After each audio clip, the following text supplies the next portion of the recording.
j'espère que vous allez bien par la grâce de Dieu. Donc je fais une courte vidéo qui a pour terme: est-ce qu'un chrétien doit-il payer la dîme? Lorsque nous regardons aujourd'hui, nous voyons qu'il y a beaucoup d'églises. Vous allez dire, frère, il aime trop parler des églises, il aime trop dire, ah, il y a ça, il y a ça. Non, mais nous voyons que beaucoup d'églises aujourd'hui payent encore la dîme. Beaucoup exigent que les fidèles payent encore la dîme. Mais est-ce que dans la Nouvelle Alliance, la dîme est encore d'actualité? Donc, un chrétien sous la grâce doit-il payer la dîme selon le fondement des apôtres et des prophètes? Quand nous prenons Matthieu, Éphésiens 5,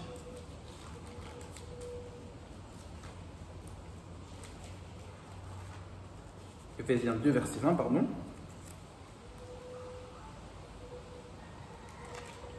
On nous dit, vous avez été édifiés sur le fondement des apôtres et des prophètes, Jésus-Christ lui-même étant la pierre angulaire.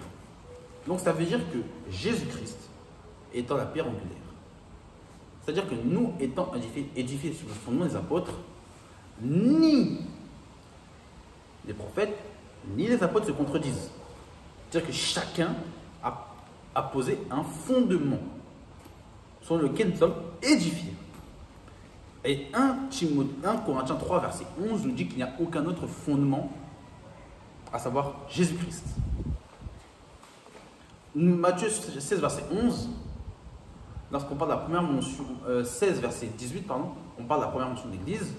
On dit que Christ dira sur cette pierre, voici sur cette pierre, tu es pierre et sur cette pierre je bâtirai mon Église. On comprend que cette pierre c'est lui-même, que c'est Christ qui a pour fondement l'Église. Pardon. Mais aujourd'hui, beaucoup veulent tordre le sens des Écritures en disant qu'il faut donner la dîme. Or, quand nous lisons les Écritures, nous savons que la dîme a été exigée pour un but précis.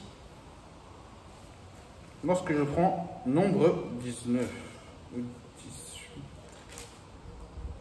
18.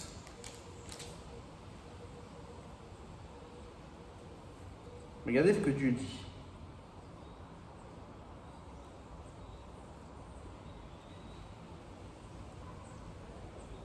Nombre 18,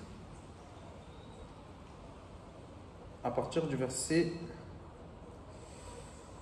25. L'Éternel parla à Moïse et dit: tu parleras aux Lévites et tu leur diras: lorsque vous recevrez des enfants d'Israël la dîme que je vous donne de leur part comme votre possession, vous en prélèverez une offrande pour l'Éternel, une dîme de la dîme. Et votre offrande sera pour vous comptée comme le blé qu'on prélève dans l'air, etc. C'est ainsi que vous prélèverez l'offrande pour l'Éternel sur toutes les dîmes que vous recevrez des enfants d'Israël, et vous donnerez au sacrificateur, à Aaron, l'offrande que vous aurez prélevée. Sur tous les dons, etc. Donc, qu'est-ce que cela veut dire? Cela veut dire que Dieu avait donné un impôt aux Israélites concernant les Lévites parce qu'ils n'avaient point de part, ils n'avaient point de possession. C'est pour cela que cela sera une possession pour eux. Ils n'avaient point de territoire parce que les Lévites étaient réquisitionnés pour le service au temple, pour le service à Dieu, voilà. Et c'est pour cela qu'ils n'avaient point de territoire, ni point d'héritage. Et c'est pour ça que Dieu, pour équilibrer les choses, Dieu a permis qu'il y ait dans chaque contrée de chaque tribu, dans chaque territoire de chaque tribu, des villes dédiées aux Israélites, aux Lévites, etc. Et que les Lévites puissent aussi prélever la dîme afin de pouvoir survivre. Donc on comprend que le but que Dieu a donné, c'est dans le but pour que les Lévites survivent. Mais aujourd'hui, qui sont les Lévites?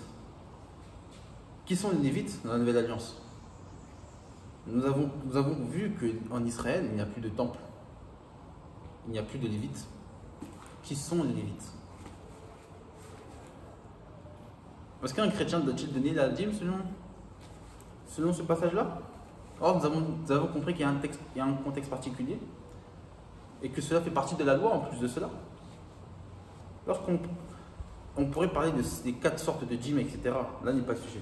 Mais est-ce qu'un chrétien doit-il donner la dîme? Nous avons vu que la mention de la dîme ici, c'était par rapport aux Lévites. Quand je regarde la Nouvelle Alliance, je ne vois nulle part les Lévites donner la dîme. La mention où on va parler de la dîme, c'est dans Hébreux 7, avec la dîme d'Abraham à Melchizedek, et dans Matthieu 23, verset 23, où le Seigneur Jésus va reprendre les pharisiens par rapport à la dîme de la menthe, etc. Et il faut savoir que la dîme, ça n'a jamais été de l'argent, mais c'était toujours des denrées alimentaires, des choses de la terre. Donc, est-ce qu'un chrétien doit-il donner la dîme aujourd'hui? Quand je prends 1 Corinthiens 15, à partir du verset 28, on voit que les choses qui étaient 28, oui, c'est ça, 1 Corinthiens, pardon, acte 4, acte 15, encore une fois.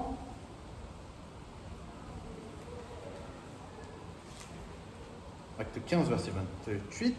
Car il est paru bon au Saint-Esprit et à nous de nous imposer d'autres charges de ce qui est nécessaire. D'autres charges de ce qui est nécessaire. Donc, dans ce qui est nécessaire, est-ce qu'il y a dîme est mentionné? Disons ceci, au verset 29, à savoir de vous abstenir des viandes sacrifiées aux idoles, du sang, des animaux étouffés et de l'impudicité, contre ces choses dans lesquelles vous vous trouvez bien de vous tenir en garde à Dieu. La dîme n'est pas mentionnée. Donc un chrétien n'est pas tenu de donner la dîme, tout simplement. Cependant, quand nous lisons Romains 12,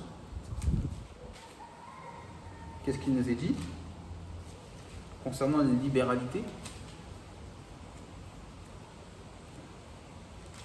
Romains 12,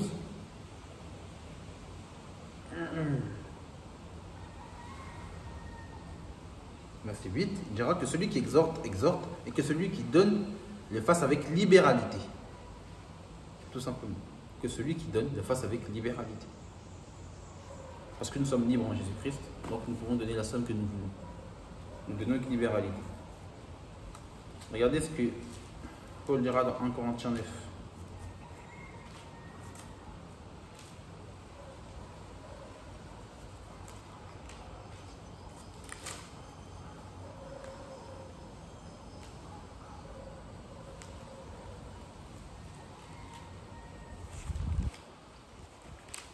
Corinthiens 9.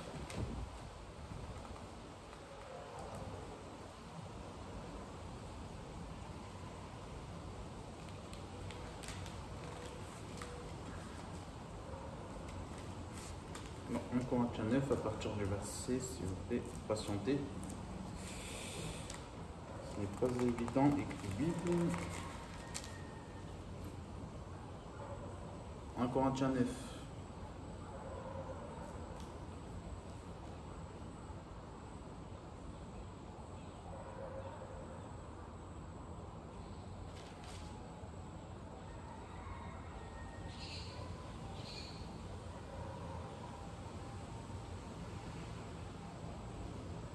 Regardez ce que Paul va dire. Il va dire au verset 15. Pour moi, je n'ai usé d'aucun droit si ce n'est afin de réclamer en ma faveur ce que j'écris, car j'aimerais mieux mourir que de me laisser enlever ce sujet de gloire. Si j'annonce l'évangile, ce n'est pas pour moi un sujet de gloire, car la nécessité n'en m'est imposée. Alors, à moi, si j'annonce pas l'évangile. Si je le fais, c'est de bon cœur, j'en ai la récompense, même si je le fais malgré moi, c'est une charge qui m'est confiée. Quelle est donc ma récompense? C'est d'offrir gratuitement l'évangile que j'annonce sans user de mon droit de prédicateur. Car bien que je sois libre à l'égard de tous, je suis rendu serviteur de tous afin de gagner le plus grand nombre. Paul n'a pas usé de son droit pour avoir de l'argent. Paul n'a jamais demandé de l'argent, car qui que ce soit, par rapport à cela.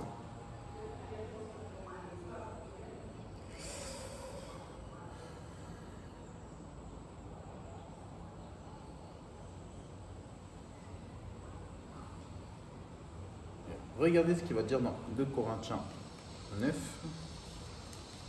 8, 2 Corinthiens 9.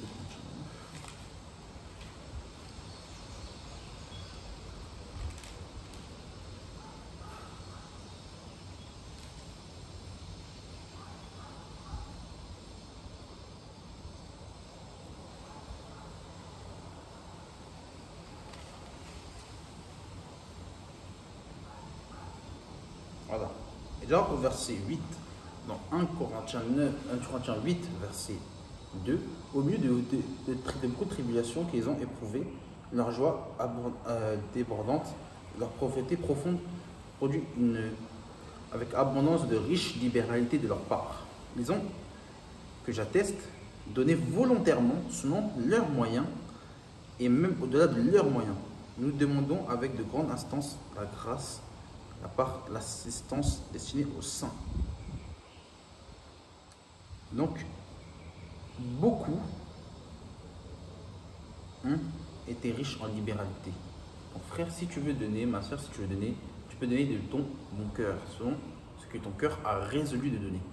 Mais tu n'es pas tenu de payer la dîme selon la loi de Moïse. Donc, j'espère avoir été clair, et bien que j'ai pris un peu de temps à la fin. Que Dieu vous garde et que Dieu vous bénisse. Car ce n'est pas facile de faire en direct des vidéos et de trouver les versets en même temps. Parce que moi, je n'écris pas, je n'ai rien, vous voyez, de vous-même. Donc, c'est des choses que je reçois et que je cherche les passages directement et je vous les transmets. Donc, en tout cas, que Dieu vous bénisse. J'espère avoir été clair. Le chrétien n'est pas tenu de payer la dîme de la nouvelle alliance. Ce n'est pas selon le fondement des apôtres et des prophètes. Que le Seigneur Jésus-Christ vous bénisse. Shalom.